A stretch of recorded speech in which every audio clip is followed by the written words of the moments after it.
공부가 힘들다, 어렵다, 이런 생각. 다들 한 번쯤은 해보셨을 것 같아요. 근데 이게 꼭 내가 의지가 약해서 그런가? 이렇게만 생각할 문제는 아닌 것 같더라고요.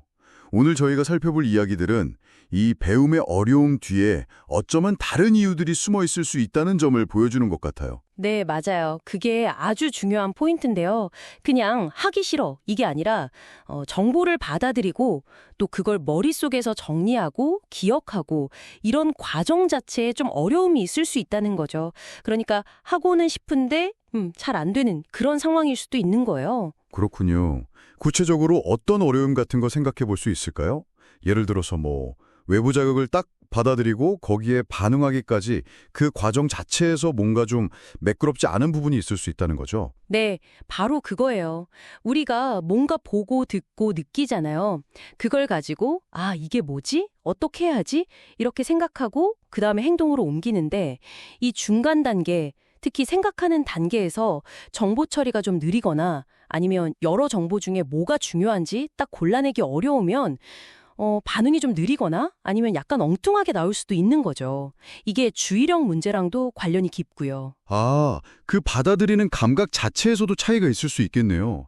저 되게 흥미로웠던 게 어떤 특정 소리, 압력솥 소리 같은 거에는 엄청 예민하게 반응하는데 정작 중요한 사람이 부르는 소리 같은 거에는 별 관심을 안 보일 수도 있다고요?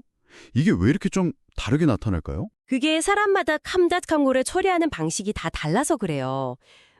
어떤 감각은 너무 예민하고 어떤 건 또 반대로 무디고 그럴 수 있거든요. 예를 들면 피부에 뭐 닿는 것 자체를 막 너무 싫어하거나 아니면 특정 느낌에 되게 집착할 수도 있고요.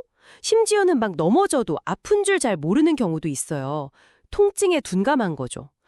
이렇게 세상을 좀 남들과 다르게 느끼는 것 자체가 당연히 학습 환경에 적응하거나 집중하는 데 영향을 주겠죠. 그러네요. 그럼 눈에 안 보이는 거 있잖아요. 추상적인 개념 같은 거. 아니면 뭘 순서대로 따라하는 거요. 그런 것도 좀 어려울 수 있겠군요. 그래서 그냥 말로만 설명하는 것보다 그림이나 영상 보여주는 게 훨씬 낫다. 아니면 행동을 하나하나 끊어서 보여주는 게 좋다. 이런 이야기들이 나오는 거군요. 네, 정확해요. 이게 복잡한 규칙이나 순서, 아니면 시간 개념 같은 거 있잖아요. 그런 걸 이해하고 기억해서 실제 상황에 딱 적용하는 거. 그 인지학습 능력 자체가 좀 부족할 수 있어요. 그래서 정보를 최대한 구체적으로, 눈에 보이게, 시각적으로 제시하는 게 중요하고요. 행동도 막 한 번에 다 하라고 하면 어려우니까 잘게 나눠서 이렇게, 그다음에 이렇게 보여주는 게 훨씬 도움이 되죠. 성공 경험도 만들어주고요. 듣고 보니 정말 그러네요. 근데 이런 인지적인 거, 감각적인 어려움이 계속되면 당연히 마음도 힘들겠어요. 그죠? 막 좌절감도 낚이고 불안하고 점점 자신감 없어지고 그럴 것 같은데요. 아무래도 그렇죠.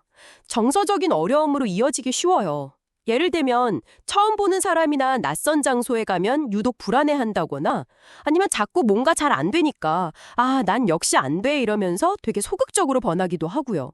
또 내가 할 수 있는 거랑 지금 해야 하는 거랑 차이가 너무 크게 느껴지면 그냥 쉽게 포기해버릴 수도 있고요. 그래서 주변에서 어떻게 해주느냐가 진짜 중요하겠네요.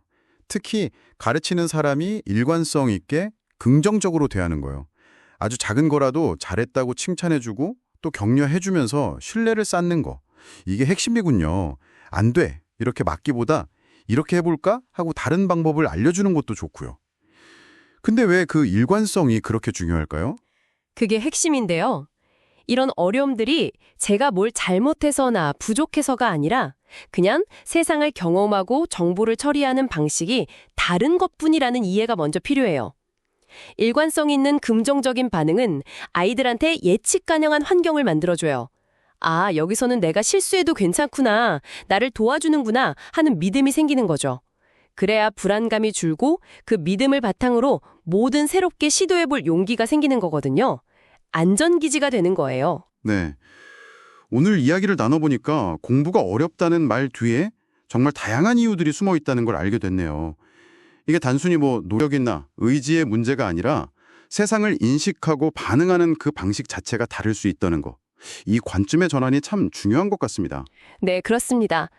이런 이해는 어려움을 겪는 사람을 좀 더 따뜻한 시선으로 보게 해줄 뿐만 아니라 어쩌면 우리 자신의 학습 방식이나 어려움은 뭘까 돌아보게 만드는 계기도 될 수 있을 것 같아요.